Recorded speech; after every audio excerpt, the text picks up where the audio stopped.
Hello everybody, Kyle here. I am going to review the new Disney Plus series Ahsoka. I've waited the entire show to see how I would feel about it by the time it ended, and then I could give my review because I feel like a lot of these Disney Plus shows, especially, a lot of them I find are better once you have the whole season in perspective. There are some that I really enjoyed at the start, and then I felt fizzled out by the end. And there are others that I thought were not that great to begin with, then got better as they went along. So usually it's best to review them as a whole when they're done. So in the case of Ahsoka, I have to say that when the season started, I liked the show, but I think I started to grow in my love of the show as the episodes progressed. I love Ahsoka. I think that this show is one of my favorite Star Wars shows they've done on Disney Plus. I found that I mean, first of all, the characters were all fantastic. As someone that has watched Rebels and Clone Wars, I had already an appreciation for many of these characters, particularly the Rebels characters, because I watched Clone Wars as a kid, but I didn't, watch it week to week, year to year. I only watched a handful of episodes and the movie, where Rebels, that was really the, I want to say, the beginning of truly immersing myself in the Star Wars lore. It came out right at the start of, the Disney era, and it was at a perfect time for me. I was about 15 when it came on, and that is when I, like, not only watched the shows, but I read the books, I played all the games, I read the comics. Like, I fully immersed myself in the Star Wars Disney canon, and at that point, like, Rebels was really special to me. In fact, I think I do at times prefer it over Clone Wars because I just love those characters so much. Um, I really have to give a shout out to the actors that played all of these incarnations of the live action characters. So, first off, for me, the standout of this show was Natasha Liu Bordizzo as Sabine Wren, because she was the one that I was most hesitant to see. Um, just because I'm so used to Taya Sakara as Sabine, and I didn't know how seeing that character translated into live action would work. I remember when I first saw Rosario as live action Ahsoka, I was so used to Ashley Eckstein as Ahsoka that I got a little bit, wary when I saw Rosario play her, because just, when you're so used to this actor play her for 15 years, you really start to, I would say, um, become a bit more hesitant to see a new take on the character. But the thing about these characters, George Lucas characters, Dave Filoni characters, is it's all about, these characters need to live on. And I will still say that I think this show really proved to me that, you know, animation and live action, they're different, and you can have different actors. Because as much as I do love Ty Sakara as Sabine, I'm also really glad we got to see Natasha as Sabine, because I think she's just as good. And I really do love how this is as much her story as it is Ahsoka's. Now, I've seen many criticisms about the fact that this is really more so a, season 5 of Star Wars Rebels. And I do understand that, but at the same time, I do see it as a story of Ahsoka as the master and Sabine as the apprentice. And if you take away the idea that these characters are from another show, I think it still works as its own story, and it works as being Ahsoka's new apprentice, and she's just following in the ways of her masters. And I think that's really something I didn't expect in this series. I never expected Sabine to be a Jedi, let alone be trained by Ahsoka herself. So I was pleasantly surprised at how well they depicted this.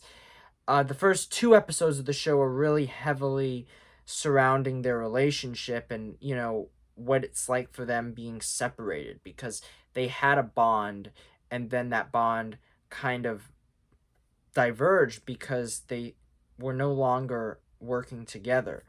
And I really think that Rosario and Natasha have really great chemistry and definitely are able to command the screen. I really love that we get to see a lot of the uses of the Force in this show. For me, I'm very big into the Force. I'm very big into lightsabers and Jedi. And something like an Andor, even though I do, appreciate the writing and such, I lean more towards things like Ahsoka, where it deals with the action, where it deals with the ideas of the Force.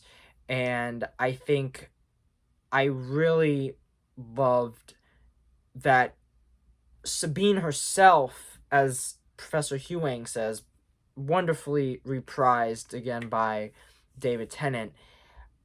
He basically says that she is like one of the most, you know, out of tune when it comes to the Force in his entire history of training Jedi. So I do like the idea that, you know, anybody can really, use the Force, and anybody, if they want to, can become a Jedi. It's funny because I am wearing a Last Jedi shirt, but that's kind of like the message of that movie. Like, we are all innately special, and I think that even though you have the midi-chlorians, I still think that they don't really take away. It just shows you how, say, powerful someone can be. So like an Anakin that has a high midi-chlorian count, he's a very powerful Jedi. He can do things that some can't even fathom. But that doesn't mean that, no one else can use the Force if they don't have as many midi-chlorians as him. Like, of course they can. And I think that one of the best parts about this show is to really emphasize that fact. And it is Sabine's journey, as she goes to learn about, what does she want and how she can use the Force to, say, achieve it.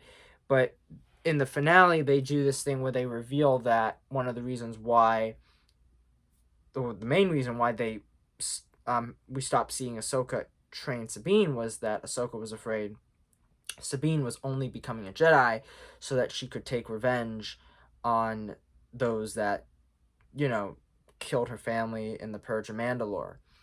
And I think that that was a really interesting revelation, but we really get to see in that episode Sabine using the Force to do exactly what she wants to do the entire season, which is bring Ezra Bridger home. And that is like the plot of this show, essentially, being Sabine and Ahsoka setting out to find their lost friend Ezra on another planet in another galaxy, and at the same time trying to prevent the evil villain Grand Admiral Thrawn from returning to our galaxy, and him and Ezra are both stuck on the same planet. And I thought it was a pretty straightforward, plot. I think a lot of people were a little bit confused and such, but I mean, I saw it. I saw it with some of my, I saw it with my parents. I showed my grandma a couple of episodes too, but like, none of them personally were confused, and especially like my dad, who hasn't even really watched Rebels at all. He doesn't know these characters. He was very into it. Like, he now loves Sabine. He now loves this set of Rebels characters, and that's from this show. So I understand that I've seen many people say that they couldn't get into this show because, they thought it was too much, background information that they needed from the previous shows. But I can tell you that I know some people that could get into the show, and I think it's going to work, and it's not going to work. But I personally think they did do a good job with that. I also think they did a great job with their villains. I think that the villains of this show, whether it was Balin Skull, played by the late great Ray Stevenson, he just was so good in this role, so brilliant. It could be one of his best roles. He just comes across as this like Shakespearean like knight, and he has this like full presence, both physical and just, you know, his intelligence, and he's so good in this role. And then you have, I think, probably possibly my favorite part of this entire show, which was Ivana Sakno as Shin Hati. And I thought that she was an incredible villain. I love that, you know, she was very curious about what was going on in the world. She wasn't a Jedi, nor was she really a Sith. She was kind of in between, and she was trying to learn about what it was like to be a Force user, but she wants power. And you get to see near the finale her going down a new path for season 2, and I really hope we get to see more of this, because I think that she is certainly a character that has a lot in her future that will be interesting to explore. Um, then I mean, the one of the greatest parts about this show was Grand Admiral Thrawn himself. I thought that Lars Mikkelsen was perfect playing Thrawn in live action. I thought that not only was the cadence of his voice just, you know, exactly how I pictured and wanted it to be, but his look, because for a Thrawn that was, you know, about 5 years older than the other Thrawn, and he was already, I think, around in his 40s, maybe 50s. Like, we're talking about an older Thrawn, and yet he still has that intelligence. He still has that cunning that gets Thrawn to the places that he wants to get to, and you can see like the rips in his clothes. Like, he has been through stuff, but I find that he never, you know, he never wants to give up, and he's always one step, two steps, three steps ahead of the heroes.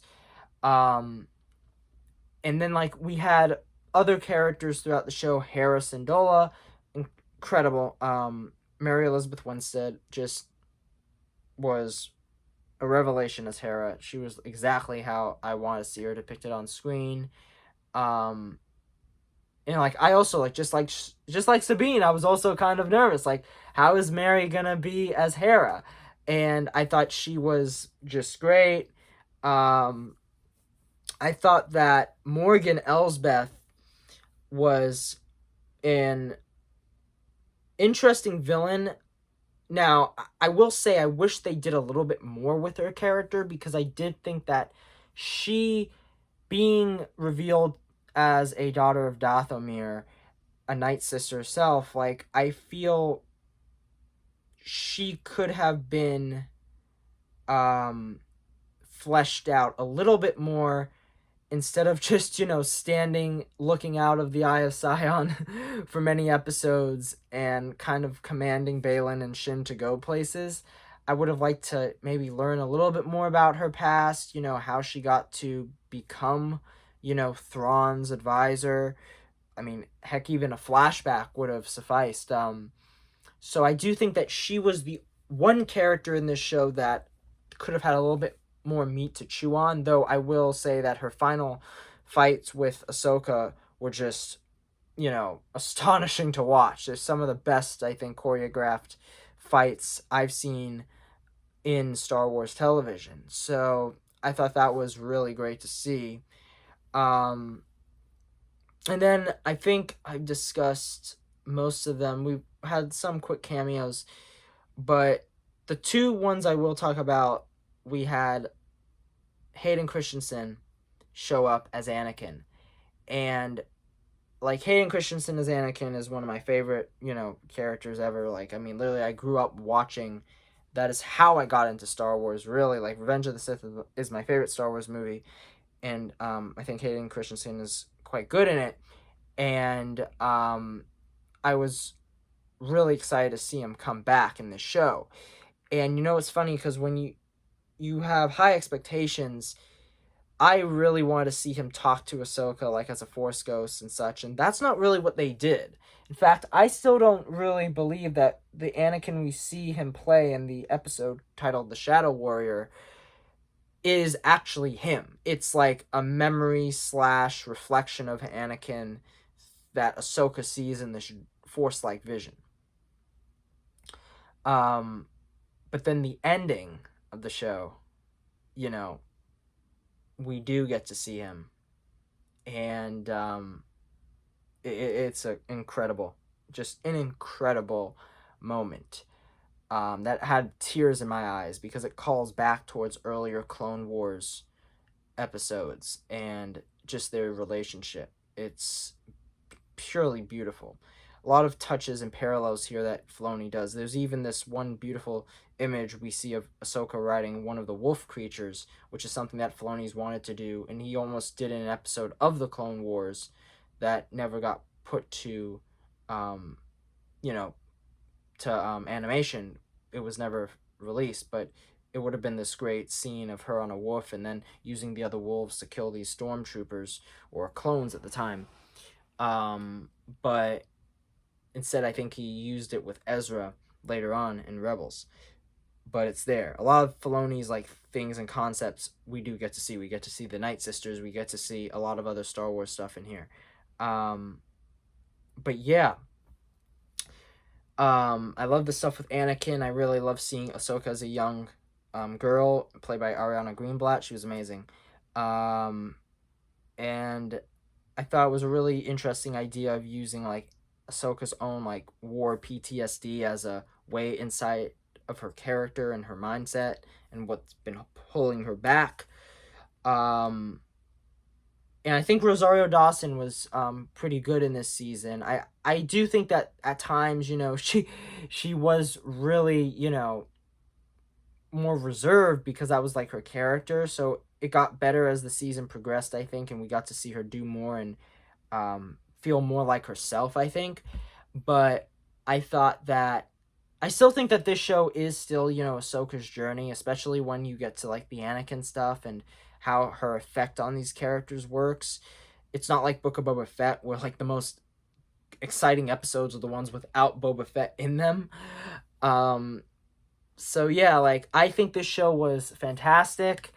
I really think that it does a great job at continuing the legacy of both Clone Wars, continuing the legacy of Rebels, and it just makes me excited to see where it's about to go. So let me know, did you like Ahsoka? Did you watch the whole season?